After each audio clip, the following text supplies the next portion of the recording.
예, 만화가 박재동입니다. 언론 환경이 아주 나빠지고 왜곡되고 그래서 국민들이 방송을 이제 믿지 않게 됐어요. 읽고 답답한 이때 방송국이 만들어지고 이런 것들이 또 많은 국민들의 여망이었죠. 그것을 이렇게 실현해준 국민TV 여러분들, 나 정말 너무 감사드리고 박수 보내고 또 보냅니다. 우리나라 국민이라면 정말 이 국민TV 관심을 가져야 됩니다. 그리고 이런 방송이 있어야 우리나라가 제대로 싱싱하게 나아갈 수 있어요. 그래서 여러분들 많이 관심 가지시고 조합원으로 가입해 주시기 바랍니다. 저도 방금 가입했습니다.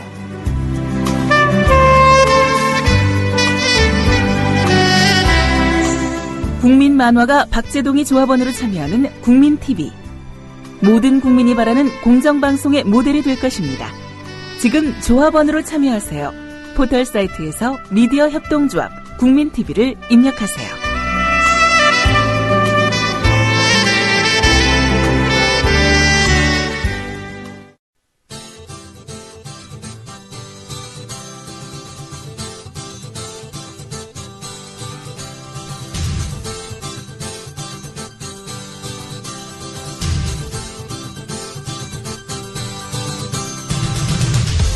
투박하지만 정직하다. 비평을 비평하는 남자 서영석. 그가 바라본 세상.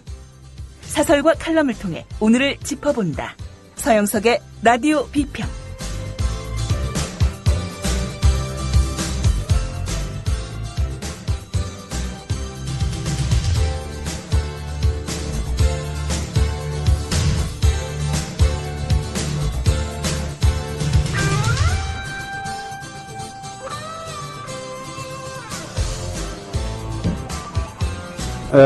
안녕하십니까.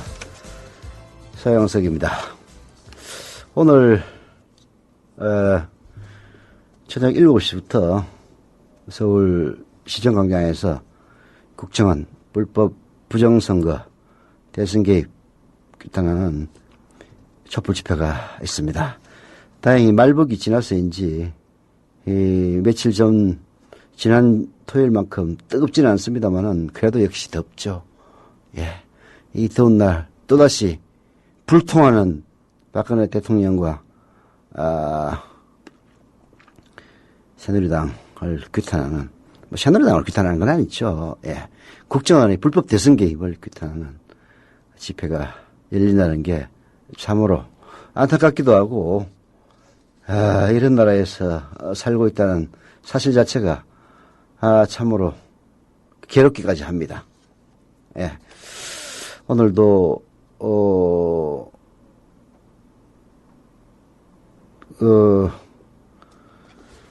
국정조사 이제 생각도 잘 안 납니다.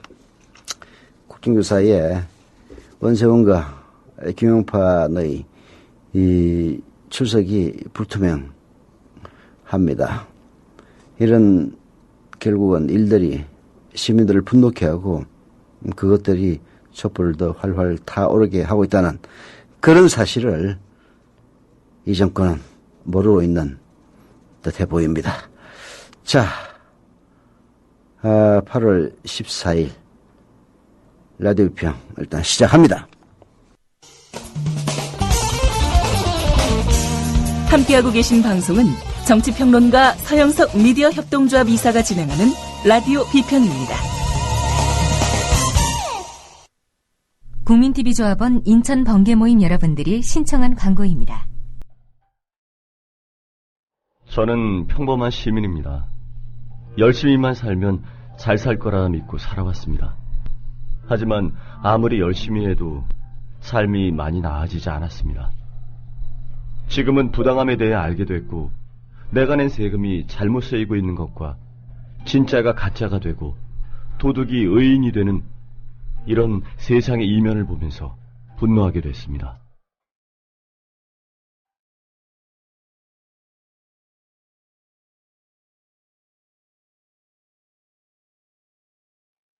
미래의 내 자식들에게 떳떳하게 정의를 이야기하려면 지금 내가 행동해야 한다. 여러분, 부끄럽지 않은 사람이 되기 위해서 미디어 협동조합의 조합원이 되어주세요. 네, 아까도 말씀드렸습니다만은, 국정조사, 그 결정판이라고 할 수 있는 원세훈 전 국정원장 그리고 김용판 전 서울지방경찰청장의 정언이 무산될 위기에 직면해 있죠. 그동안 국정조사 지나온 과정들을 보면 기가 막힙니다. 어떻게 하면은 이 국정조사를 국정원의 대선 개입, 불법 선거 의혹을 어떻게 하면 숨길 수 있을 것인지, 어떻게 하면은 방해할 수 있을 것인지 그 방법을 찾기에 골몰하는 새누리당의 태도, 그리고 어떻게든 자기와 관계없다는 듯이 손살을 치고 있는 박근혜 대통령, 정말 진정으로 국민이 원하는 것이 무엇인지 전혀 고려나 배려도 없이 오로지 정권의 정통성에 흠집나는 것만 두려워해왔던 그런 모습들, 그야말로 주마등처럼 지나갑니다. 사람들을 더욱더 분노케 하고 있습니다. 오늘 경향신문의 사설 새누리당 원세훈과 김용판의 증언이 그렇게도 두려우냐? 정말 묻고 싶은 이야기입니다. 정말로 김용판이하고 원세훈이가 나와서 증언하는 것이 새누리당은 그렇게도 두려운가? 이 사설 소개해드립니다. 국가정보원에 대한 국회의 국정조사 청문회가 무산될 위기에 직면했다. 국조특위는 오늘부터 지난 대선 과정에서 벌어진 국정원의 댓글 의혹 규명을 위한 핵심 인사, 증인, 참고인 청문회를 실시할 예정이나 원세훈 전 원장과 김용판 전 서울경찰청장이 불참 의사를 밝혀 시작부터 기로에 봉착했다. 여야가 특단의 대책을 마련하지 않는 한 이번 국조는 태산명동 서일필격이 될 공산이 커지고 있다. 진짜 그렇습니다. 거창하게 태산이라도 움직일 것처럼 그렇게 열안을 떨었는데 알고 보니까 쥐새끼 한 마리 찍하고 달아나고 있는 듯한 그런 모습입니다. 국정조사가 처음부터 기대에 흡족하리라고 생각한 사람은 아무도 없습니다. 하지만 최소한 국정원의 대선 개입에 대한 그 실체적 진실이 일말이라도 드러나기를 바라는 그런 국민들의 여망이 있었고, 그래서 그런 여망과 압력 때문에 국회 국정조사는 이루어지게 됐습니다. 근데 새누리당이 그동안 보여왔던 양태는 정말로 국정원이 박근혜를 당선시키기 위해서, 박근혜를 당선시킬 목적으로 대통령 선거에 불법적으로 개입한 것이 아니냐라는 의문을 품게 만들기에 충분했습니다. 새누리당이 숨길 게 없다면은, 새누리당이 찔리는 게 없다면은 사실 이렇게 나올 수가 없는 거거든요. 이건 그야말로 범인이 범죄의 현장에 나타나서 그 범죄를 은폐하기 위해서 그야말로 혼신의 힘을 다하는 그런 모습이었습니다. 경향신문의 사설이 지적하고 있듯이 이런 식으로 이번 국조가 그 이 파탄 지경에 이르게 된 1차적인 책임은 국가기관장에 걸맞는 행동거지는 고사하고 사후 책임마저 반기하려 드는 두 사람, 즉 원세훈과 김용판의 자세에 있습니다. 원세훈은 국정원법에 따른 진술의 어려움을, 김용판은 공판 준비 기일이라는 점을 각각 불참 사유로 들었습니다. 그러나 국정원은 이미 원세훈의 정언 진술을 허용한다는 입장을 밝혔으며, 그리고 김용판은 공판 준비로 법정에 나가는 건 본인의 선택사항이라는 점을 감안하면 불철석을 위한 변명에 불과합니다. 공판 준비 기일이라는 거는요, 꼭 안 나가도 됩니다. 준비 기일이니까. 새누리당 일각에서는 두 사람이 14일과 19일, 21일로 예정된 사흘간의 청문회 일정 중 21일에 나올 수 있다고 둘러대는 모습인데, 현실화해도 실효성을 기대하기는 어렵습니다. 무슨 얘기냐? 두 사람의 정언은 사흘 예정되어 있습니다. 14일, 19일, 21일인데 안 나오겠다 이렇게 해놓고 새누리당에서는 21일에는 나올 수 있지 않겠느냐 이런 식으로 변죽을 올립니다. 하지만 21일을 나온다 하더라도 이런 식으로 기피했던 이런 인간들이 제대로 진술을 할 것인지 정말 의문이 아닐 수가 없는 거죠. 일정 자체가 이런 국정원 대선 개입과 관련된 핵심 인사들의 진술을 듣고 그리고 정인과 참고인들의 진술로 그 진위를 가리려 했던 것인데 첫걸음이 꼬이면 다음도 기억할 수가 없는 겁니다. 23일 날 청문회가 끝나요. 청문회가 아니라 국회 국정조사가 끝납니다. 근데 21일 날 김영판이나 원세훈 중에서 누군지는 모르겠습니다만은 나와가지고 진술을 하면은 그거를 바탕으로 해서 관련되는 사람들을 불러내가지고 이제 물어보겠다 이런 얘기인데 그런 일정이 처음부터 어긋나는 겁니다. 예.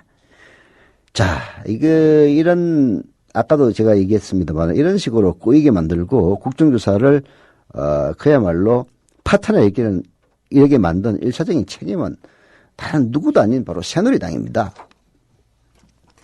본질적 책임은 새누리당의 몫이다. 민주당은 두 사람에 대해 동행명령장을 발부해 16일에라도 증언대에 세우자는 입장이지만 새누리당은 부정적 입장을 보이고 있다. 이번 국조를 진상규명을 위한 절차라기보다 야당이 주장해온 국조 요구를 수용했다는 통과 의례쯤으로 여기는 인상이 짙다. 이러다 보니 여당의 국조 합의에 반감을 가지고 있을 법한 원, 김 두 사람의 입을 두려워하는 새누리당과 이를 빌미 삼아 여당의 엄호를 받으려는 두 사람 간의 의기투합이 작금의 국조위기를 초래한 근본적 이유가 아니냐는 관측이 나오는 것도 무리가 아니다. 네, 바로 제대로 지적을 하고 있습니다. 원세훈과 김영판의 증언을 두려워하는 새누리당 그리고 그렇게 두려워하고 있다는 사실을 알고 있는 두 사람이 사흘로 예정된 청문회에 불출석하는 것을 새누리당으로부터 엄호를 받으려는 이런 서로의 이해관계가 맞아떨어져서 이런 식의 그야말로 국민에게 무책임한 작태를 보이고 있다. 이렇게 볼 수 있는 거죠. 새누리당은 이번 국조의 승패가 바로 어느 누구도 아닌 자기 자신들에게 달려있다는 점을 직시해야 합니다. 그들이 국조를 통과 이례쯤으로 여기지 않는다면 민주당의 요구대로 두 사람에 대한 동행명령장을 발부해서라도 그들을 청문회에 세워야 합니다. 물론 이번 국조로 국정원의 대선 개입에 대한 실체가 적나라하게 드러나리라고 기대하기 어려운 건 사실입니다. 하지만 두 사람이 국민 앞에 서는 것만으로도 의미를 부여할 수가 있습니다. 민주주의는 성과 못지않게 과정도 중시하는 제도이기 때문입니다. 새누리당은 지금 민주적 국가 운영을 할 역량이 있는 집권당인지 가늠하는 시험대에 올라와 있다. 이런 점을 명심해야 될 것 같습니다. 경향신문의 사설. 경향신문의 사설뿐만이 아니라 이런 많은 사람들의 질타를 그야말로 목이 아프도록 울부짖고는 있습니다만은 그야말로 오불관은 나몰라라. 어떻게든 박근혜 대통령에게 그 불똥이 튈까봐 온몸을 다해 사력을 다해 국민 여론보다는 박근혜의 눈치만 보고 있는 이런 집권당의 태도 정말 지긋지긋합니다. 정말 8월 14일 오늘 많은 사람들이 시청광장에 모여 뭔가 진짜 제대로 본때를 보여주지 않는다면 이 정권 정신 차릴 수 없지 않느냐. 정말 국민을 피곤하게 만드는 그런 정권입니다. 열받습니다. 우리 지금 만납시다. 노래 듣고 오겠습니다. 리쌍의 우리 지금 만나 듣고 오는 동안 조합원 가입 많은 분들의 가일천 가입 부탁을 드리겠습니다. 노래 나갑니다.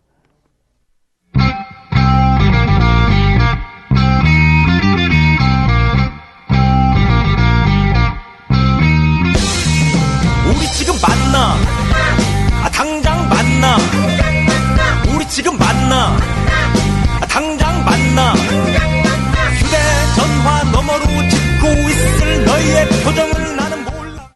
네. 지난 주말이죠. 지난 토요일, 서울 시청광장 앞에서도 많은 조합원들이 가입을 해 주셨지만은, 부산에서도, 부산은 그야말로 조합원들이 자발적으로, 모여서 조합원을 모집을 했는데요. 10명을 모집했다는 그런, 얘기를 들었습니다.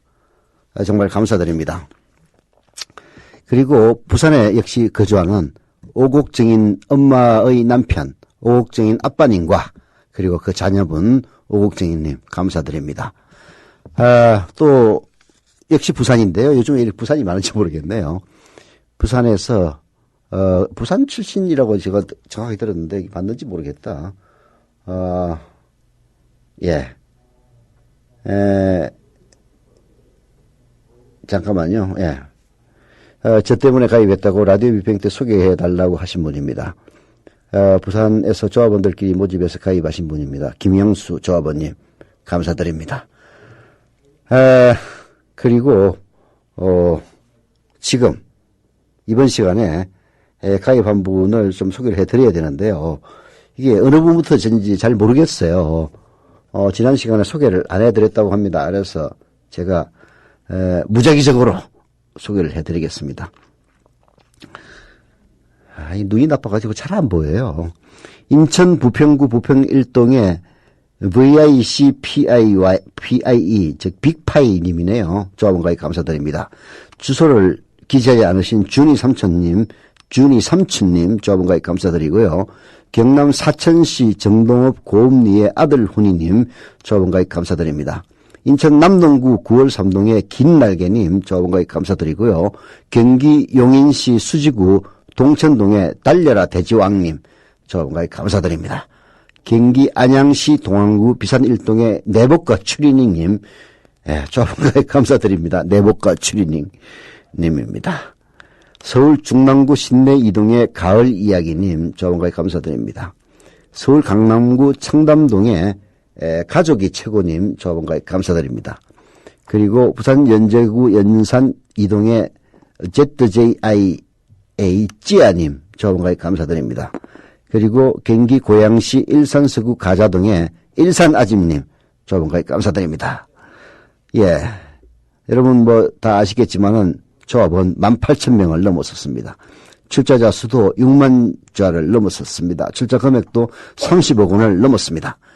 자, 이제 2만 명을 향해서 매진합시다. 그리고 올해 안으로 3만 명을 돌파해서 뭔가 좀 더 한 발짝 나아가는 국민TV 모습을 보여줄 수 있도록 저희들도 노력을 하겠습니다. 광고 있습니다. 국민TV 경기 북부 조합원 모임에서 신청한 광고입니다. 8월 24일 토요일 오후 2시부터 5시까지 의정부 노동연합 3층 대회의장에서 미디어 협동조합 국민TV 최동석 이사님이 협동조합이란 무엇인가 라는 내용의 강연과 경기 북부 협의회 발대식이 있습니다. 특별히 김용민 PD의 책 사인회 그리고 가수 손병희 씨의 무대도 준비되어 있다고 합니다. 경기 북부에 거주하지 않거나 조합원이 아니어도 참석 가능하니 이 광고를 들으시는 여러분들의 많은 참여를 부탁드립니다. 자세한 내용은 국민TV 홈페이지에서 확인 바랍니다. 날짜와 장소를 다시 한번 말씀드리면요. 8월 24일, 이게 다음 주 토요일이네요. 오후 2시부터 5시까지 의정부 노동회관 3층 대회의장입니다. 예, 경기 북부 국민TV 조합원 모임 순조롭게 잘 결성되기를 바람하지 않습니다. 예, 오늘 촛불 집회이기 때문에 한겨레 신문에 김종엽 한신대 사회학과 교수의 칼럼을 제가 하나 더 골랐습니다. 국정원의 댓글 조작과 국민주권이라는 제하의 한겨레 신문 칼럼 소개해드립니다. 촛불 집회 규모가 커지고 있다. 국정원 댓글 조작이 민주적 법치 국가에 대한 중대한 도전이라는 의견들이 점점 더 큰 행동으로 응집되고 있다. 하지만 국정원 직원과 하수인들이 인터넷 사이트에서 조직적으로 댓글을 달거나 찬성, 반대 버튼을 누리고 다닌 것이 정말 그렇게 중요한 일인가? 국정원이 정권에 대한 충성심으로 지저분한 일을 저지르긴 했지만 그게 그렇게 영향력 컸겠으며 촛불 들고 거리에 나설 만큼 심각한 일인가? 대선 결과가 마음에 들지 않던 차에 건수 잡았다는 것 아닌가? 이렇게 질문하는 사람들이 여전히 꽤 많다. 과연 그런 의문이 타당한지 한번 살펴보자. 예, 대선 결과가 마음에 들지 않은데 때마침 건수 하나 잡았다. 이런 식으로 주장하는 신문이 바로 자칭 보수, 제가 보기에는 수구 신문들입니다. 심지어는 댓글 몇 개 단계 무슨 당락에 영향을 미쳤다고 이 지랄을 합니다. 댓글 몇 개 단계 당락을 미쳤느냐 미치지 않았느냐 그 질문에 대한 답은 일단 차치하고서라도 국정원이라고 하는 국가의 기관이 그리고 정보를 다룬다고 하는 어둠 속에 엄지를 지향하는 기관이 대북 심리전이라고 하는 그런 명목 하에서 북한이 아니라 대한민국의 시민들을 상대로 그런 댓글 공작을 벌였다는 그것 자체가 이미 민주주의에 대한 중대한 위협 행위인 거죠. 드러난 게 댓글 공작인데 그 조단위의 수많은 국정원 요원들을 건드리고 있는 이 집단이 그야말로 미쳐간 것도 같은 원세훈이라고 하는 그야말로 정권의 연장에만 골무라는, 그래서 어떤 짓이라도 할 수 있는 그런 인간이 수장으로 있었던 그때 당시의 국정원이 과연 무슨 짓을 했겠느냐, 그런 의문들은 누구나 다 가지게 되는 것이고요. 그래서 지금 드러난 사실만을 놓고 그게 무슨 영향을 미치겠느냐, 이런 식으로 질문하는 것은 정말로 치졸하기 짝이 없는 그런 수작인 거죠. 하지만 김종엽 한신대 사회학과 교수의 이야기를 계속 한번 들어봅시다. 우리 헌법 제1조는 국민주권을 천명한다. 노래로도 애창됐듯이 대한민국의 모든 권력은 국민으로부터 나온다. 그런데 국민주권은 그것이 어디에 있고 어떻게 알 수 있는지를 문제로 제기한다.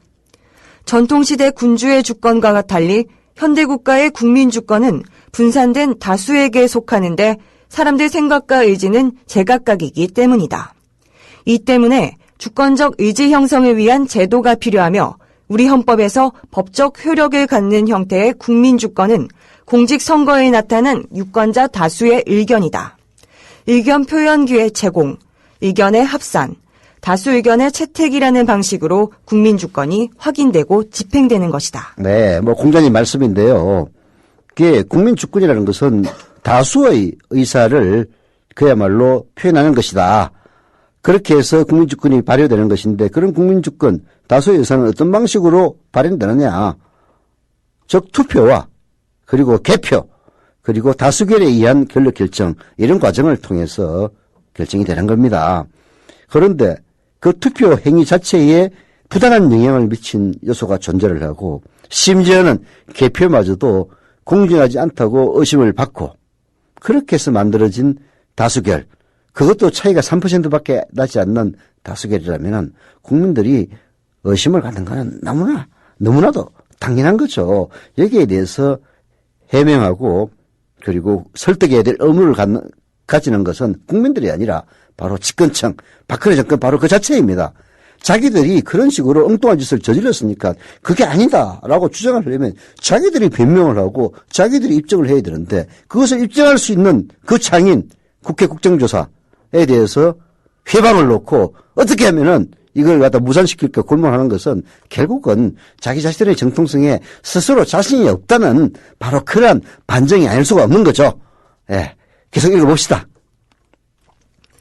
이런 제도 작동의 기본 조건은 투개표의 엄정함과 결과에 대한 승복이겠지만, 그것이 본래 취지를 충족하려면 투표 이전에 유권자들의 의견이 공정한 과정 속에서 분별력 있게 형성돼야 한다. 의견들이 충분한 정보에 입각해 사력 있게 조성될 수 있도록 그것에 입각하는 국민주권도 더 나은 쪽을 향하기 때문이다. 이렇게 주권이 의견 형성에 따른다면 그 기제에 관심을 기울여야 한다. 이와 관련해 주목할 점은 의견은 사태에 직면한 개인의 마음속에서 직접 떠오르기보다 다른 사람의 의견의 경우에 형성된다는 것이다. 의견을 주고받는다는 일상적 표현은 이 점을 잘 드러낸다. 즉, 내 의견은 다른 사람의 의견을 관찰하고 참조해서 형성되고, 다른 사람의 의견은 또 다른 사람들의 의견과 상호작용한 결과다. 결국 국민주권은 상호관찰과 참조의 방대한 네트워크 속에서 형성된 의견에 의존하며, 이 과정이 정상적일 경우 우리는 더 나은 의견이 사람들 사이에서 추천되어 여론으로 부상하는 것을 보게 된다. 네, 복잡하게 설명했는데요. 이런 국민들이 공론 형성은 서로 간의 의사 교환을 통해서 이루어지고, 그게 오늘날과 같은 인터넷 시대에는 댓글로 나온다, 그런 얘기를 하는 겁니다. 그래서 댓글 하나 가지고 라는 식의 반론은 성립하지 않는다는 것을 복잡하게 설명을 하고 있습니다. 그러나 뭐 간단하게 얘기하자면 그런 얘기죠. 이런 의견 형성의 메커니즘은 인터넷의 발달로 인해 새롭게 강화되었습니다. 우리는 여전히 사회적 사건들을 대중매체를 통해 접합니다. 그리고 그것에 대한 1차적인 의견도 매체 엘리트들인 기자와 방송사 PD들이 제공합니다. 하지만 인터넷 덕에 평범한 이웃의 의견을 참조할 기회가 엄청나게 많아졌습니다. 그 결과 대중매체가 유포한 의견도 그것에 대한 대중의 반응과 의견이라는 필터를 통과해야 영향력을 가질 수 있게 되었죠. 따라서 이런 의견 형성의 경로를 방치해서는 권력기관이 대중매체를 장악해도 실제 효과는 신통치 않을 상황인 것입니다. 바로 이겁니다. 과거에는 일방적으로 뉴스를 전달하면은 거기에 대해서 피드백이 될 수 있는 그런 구조가 아니었기 때문에 실제로 일방적인 의사전달, 뭐 예컨대 괴벨스의 라디오라든지 유신 그리고 전두환 시대의 장악된 언론처럼 막 일방적으로 쏘아대면은 그게 다 통했어요. 근데 지금은 인터넷이 발달해가지고 이른바 댓글이라든지 반응, 피드백이 실시간으로 나옵니다.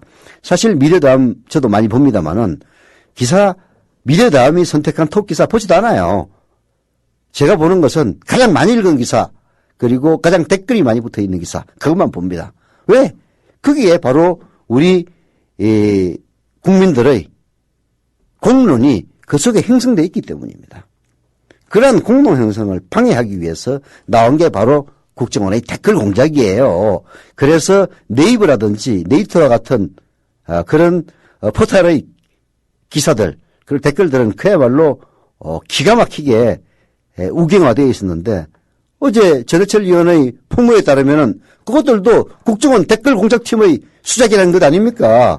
도대체 지금 하나하나 계속 드러나고 있어요. 그냥 오늘의 유머라든지 뭐 뽐뿌라는 사이트는 저도 뭐 그렇게 자주 들어본 건 아닙니다만은 자동차 사이트는 보배드림 이런 데 가가지고 댓글 한두 개 단 정도가 아니라는 얘기입니다. 예. 김종욱 교수가 얘기하고 싶은 그 핵심은 바로 끝에 있는데요. 들어봅시다. 국정원의 댓글 조작은 바로 이런 상황에서 개발된 가장 교활한 조작행위다. 그들의 댓글은 의견에 대한 의견의 연쇄고리에 개입하는데 그렇게 그들의 입맛대로 의견의 연결을 끊거나 원하는 방향으로만 연결하게 되면 의견에 대한 의심이 확산된다. 더불어 더 나은 의견들이 상호 추천을 거쳐 폭넓은 지지가 확인된 여론으로 떠오를 경로가 차단된다. 그 결과는 아주 중대하다. 여론이라는 들숨과 날숨에 의존하는 국민주권이 진폐증에 걸리기 때문이다. 그러므로 국정원 댓글은 국민주권에 대한 도전이며 촛불집회는 국민주권의 존립 조건을 수호하려는 주권적 행위라 할 수 있다. 예, 알겠습니까? 새누리당. 알겠습니까? 박근혜 대통령. 단순히 국정원의 댓글 조작은 댓글 하나 개우 조작한 게 아닙니다. 국민들의 올바른 공론 형성의 과정을 방해하고 그렇게 해서 자기 자신들이 갖고 있는 약점을 숨기고 은폐함으로써 그야말로 약점이 있는 사람이 공론의 지지를 받아서 대통령이 되기 위해서 벌였던 교묘한 부정선거의 다름이 아니기 때문입니다. 그건 부인할래야 부인할 수가 없는 거예요. 이런 점에 대해서 박근혜 대통령이 솔직히 그래 국정원의 대선 개입 있었다. 뭐 그것 때문에 내가 당선됐다고 확언할 수는 없지만은 그러한 사실이 그야말로 국민들의 공론 형성을 방해하고 다른 무엇보다도 중립을 지켜야 할 기관인 국정원의 잘못된 행위인 것은 분명하다.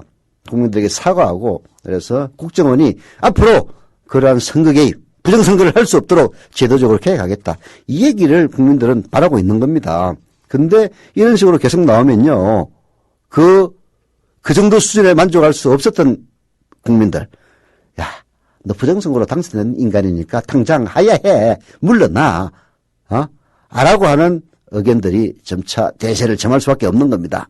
긁어서 부스럼을 만들고 있는 것은 바로 박근혜 대통령 자신이고 긁어서 부스럼을 만들어서 더 불을 키우고 있는 것은 더 촛불을 활활 타오르게 만들고 있는 것은 실제 김용판이나 원세훈이 아니라 그들을 옹호하고 있는 바로 새누리당이라는 사실을 명심해야 될 겁니다. 자, 노래 듣고 계속하죠. 예, 이게 제가 이 노래가 사실 무식해가지고 아마도 노래 제목이 말하는 대로인 것 같습니다. 처진 달팽이의 말하는 대로 듣고 오겠습니다. 역시 조합원 가입 부탁을 드리면서 노래 나갑니다. 나 20살 적에 하루를 견디고 불안한 잠자리에 누울 때면 내일 뭐 하지 내일 뭐 하지 걱정을 했지. 두 눈을 감아도 동참은 안 오고. 네. 그 사이에 또 조합원 5분이 더 가입해 주셨습니다. 감사드립니다. 경기 파주시 문발동의 파주 공부쟁이님 조합원 가입 감사드립니다. 경기 부천시 원미동 중사동의 냠냠님 조합원 가입 감사드립니다. 주소를 기재하지 않으신 문호님 조합원 가입 감사드립니다. 서울 구로구 구로 1동의 다다님 조합원 가입 감사드리고요. 광주 서구 상무 1동의 핫단 가랑비님 조합원 가입 감사드립니다. 저는 사실 이름을 불러드리고 싶은데요. 주소와 이름을 부르면은 신원이 드러난다 해가지고 닉네임 위주로 불러드리는 거니까 양해해 주시기를 부탁을 드립니다. 오늘은 조합원 가입 성적이 매우 양호한데요. 이렇게 2만 명을 빨리 돌파했으면 하는 마음입니다. 자, 박근혜 대통령을 쳐다보면은 가장 열받는 게, 아니, 그 잘못을 저지른 본인이 마치 자기는 구경꾼인 것처럼, 훈수쟁이인 것처럼 이야기하는 겁니다. 우리가 약칭, 비유해서 유체이탈 화법이라고 그러는데요. 몸은 그대로 두고 영혼만, 붕 떠가지고 자기 몸을 꾸짖는 그런 격입니다. 오늘 한겨레신문의 사설이 바로 그 점을 제대로 지적을 했는데요. 박근혜 대통령, 구경꾼 화법 제발 좀 그만두라. 이렇게 질타하고 있습니다. 정부의 세법 개정안이 발표된 지 나흘 만에 박근혜 대통령이 서둘러 재검토를 지시하고 나선 것은 여러모로 음미할 대목이 많다. 우선 세법 개정안에 대한 들끓는 민심을 곧바로 수용한 것 자체는 평가할 만하다. 만약 박 대통령이 원앙고수 고집을 피웠더라면 사태가 걷잡을 수 없이 악화됐을 것이다. 조변석계 등의 비판이 뒤따르고는 있지만 어쨌든 조기 진화 쪽으로 방향을 잡은 것은 그나마 다행이다. 하지만 이 과정에서 박 대통령은 도무지 이해할 수 없는 모습도 함께 보여줬다. 네, 도무지 이해할 수 없는 모습을 함께 보여줬는데요. 무엇보다도 의안이 궁금한 것은 세법 개정안 문제에 대해 자신은 아무런 관련이 없고 책임질 일도 없다는 투의 구경꾼 화법을 구사한 점입니다. 세제 개편처럼 국민 부담과 직결되는 중차대한 정책 결정을 내리면서 청와대가 뒷짐을 지고 있었을 리는 만무합니다. 물론 기재부, 기획재정부에서 그 안을 마련했습니다마는 이 세제 개편안을 마련하기 위해서는 청와대 경제수석과 긴밀한 협의를 거칩니다. 그리고 경제수석은 대통령의 의사를 바로 그 세제 개편안에 반영을 시킵니다. 그래서 해로석 경제부총리가 발표를 하고 그리고 조원동 경제수석이 보완을 했던 겁니다. 이게 그냥 나온 게 아니에요. 박근혜 대통령 스스로가 지시해서 만든 그 결과물입니다. 그런데도 마치 자기는 구경하고 있다가 야, 이 자식들아 왜 그딴 식으로 일 처리해? 이러면서 이야기하고 나온다는 게 정말 국민들을 기가 막히게 만드는 점이죠. 게다가 박근혜 대통령 특기가 뭡니까? 시시콜콜한 일에도 일일이 관여하는 이른바 깨알 리더십 아닙니까? 그런데도 박 대통령은 어디 먼 곳에 있다가 돌아온 사람처럼 시치미를 뚝 떼고 모든 책임을 아랫사람들에게 밀었습니다. 청와대는 박 대통령이 세부 내용을 몰랐다느니 제대로 보고를 못 받은 것 같다느니 하면서 화살이 박근혜에게 향하는 것을 막으려 안간힘을 쓰고 있습니다. 하지만 손바닥으로 하늘을 가리는 거죠. 100번을 양보해서 이런 중대한 정책 결정 내용을 박근혜가 몰랐다면 그것이야말로 대통령의 중대한 직무유기가 아닐 수 없는 겁니다. 지난번 국정원의 국가기밀인 NLL 대학 공개도 국정원장 나와가지고 대통령 몰래 내가 한 짓이다 이렇게 얘기를 했습니다. 이것도 말 안 되는 얘기죠. 왜 어떻게 국정원장이 대통령 모르게 국가기밀을 지 맘대로 기밀을 해제해가지고 공개를 하겠습니까? 긴밀하게 협의가 됐다고 봐야죠. 그러나 박근혜에게 혹시라도 불똥이 튈까 봐서 내가 다 했다 이런 식으로 나오는 건데요. 근데 방금 얘기했다시피 이런 중대한 정책 결정을 박근혜가 몰랐다면 그것이야말로 중대한 직무유기인 거죠. 참 한심하기 이를 데 없는 수적 공조입니다. 더욱 심각한 문제는 대통령의 말 한마디에 정부와 여당이 우왕좌왕하는 낙후된 1인 통치 문화다. 정상적인 나라라면 정책 수립 및 조율 단계에서 당, 정, 청이 긴밀히 협조하고 여론을 수렴하는 기능이 제대로 작동해야 옳다. 대통령의 지시 하나에 정책 결정이 춤을 추는 부실한 국가 운영의 궁극적 책임자는 바로 박 대통령인데도 본인은 성찰은커녕 그런 인식조차 없는 것 같다. 그러니까 기가 막히는 거죠. 이건 진짜 무슨 로봇도 아니고 무슨 일이 벌어지면 바로 자기 자신이 책임을 져야 될 일인데 아래 끝들이 잘못한 것처럼 이런 식으로 마치 옛날 군주는 무치다라는 군함은 무치다라는 것처럼 부끄러움이 없는 그야말로 제왕적 태도를 태우고 있는 것 자체가 정말 사람 열통 터지게 만드는 겁니다. 아니 지금이 조선시대입니까? 아니면은 지금이 청전 시대입니까? 박정희 시대입니까? 중앙정보부가 반대하는 놈들 전부 끌고 가가지고 물고문, 성고문, 코트를 뽑고, 거꾸로 빨간버킷에 매달아서 고문하는 그런 시대입니까? 턱친이 죽었다는 그런 시대입니까? 지금 박근혜 대통령은 뭔가 크게 착각하고 있어요. 박근혜가 민심을 자신의 입맛과 정치적 이해관계에 따라 선택적으로 수용하는 것도 입맛을 씁쓸하게 한다고 한겨레신문은 지적하고 있습니다. 시민들이 분노하는 것은 단지 세법 개정 문제뿐만이 아닙니다. 국가정보원의 불법 정치 개입과 국가기밀 누설 등 민주주의의 근간을 뒤흔드는 그런 범죄 행위에 대한 분노의 목소리도 날이 갈수록 높아지고 있습니다. 보수적 분위기가 강한 대구 지역의 천주교 사제들마저도 시국선언에 동참하고 나선 것도 민심의 흐름을 잘 보여주고 있습니다. 박근혜 대통령이 더는 모르쇠로 일관할 일도 국영권 화법을 되풀이할 때도 아닙니다. 대통령이 민심에 귀를 기울이고 해법을 모셔가는 것은 선택사항이 아니라 국정전반에 걸쳐 적용되어야 될 의무입니다. 라고 한겨레신문은 소기에 쇠기에 경일기를 하고 있는데요. 진짜 이런 손은 매우 쳐서 정신 차리게 해야 되지 않느냐 하는 그런 생각마저 듭니다. 대구 지역의 천주교 사제들 100여 명이 시국선언에 동참한 것은요. 1911년 대구 가톨릭 교구가 생긴 이래 처음이랍니다. 100년 만에 보수적인 대구의 가톨릭 사제분들이 들고 일어났습니다. 박근혜 대통령은 이런 문제의 심각성을 몰라요. 진짜 한심하게 이럴 데가 없습니다. 시간이 조금 더 남아가지고 전부는 다 소개해드리지 못하지만은 한겨레신문 사설 하나만 더 설명을 드리고 거슬리겠습니다. 사실 이제 이런 그 소동 끝에 세제 개편 수정안이 나왔습니다. 근데 정말 웃겨요. 박근혜 대통령은 원점에서 재검토를 하라고 그랬는데 원점에서 재검토한 게 아닙니다.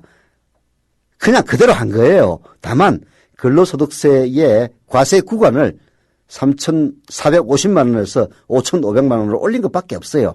그래서 보수신문들은 그로 인해서 세수 결함이 4,500억 원 정도 되는데 야 이건 어떻게 하고 무조건 줄이기만 하느냐 이딴 식으로 나와서 그래서 결국 복지를 축소해야 되는 것 아니냐 이런 식으로 이야기하고 있습니다. 정부는 그리고 새누리당은 왜 국민들이 정부의 세법 개정안에 분노하는지 그 핵심을 놓치고 있습니다. 물론 가뜩이나 힘든 상황에서 세금을 올린다는데 좋아할 국민은 없죠. 하지만 더 큰 불만은 부유층이나 대기업은 그대로 두면서 왜 만만한 봉급쟁이들 주머니만 털어가느냐 바로 거기에 분노하고 있는 겁니다. 그런 분노와 저항은 너무나 정당한 거예요. 그렇다고 이런 국민들의 불만을 그대로 들어줄 수만도 없습니다. 그렇게 되면 나라 국가는 비고 보편적 복지 확대는 더욱 멀어질 수밖에 없기 때문이죠. 이런 문제는 월급쟁이들에게는 설득을 하고 부자들에게는 세금을 더 끊으면 될 일입니다. 근데 둘 다 안 하고 있어요. 월급쟁이들에게 설득을 안 하고 그냥 깎아만 주고 그 구간을 더 좁혀가지고 4천억 원의 세수 결함이 생기도록 방치해놓고 그리고 정작 해야 될 부자들 대기업에 대한 세금 징수는 미루고 있습니다. 이런 나라입니다. 이 한심한 나라, 한심한 라디오 비평 오늘은 여기서 마치겠습니다.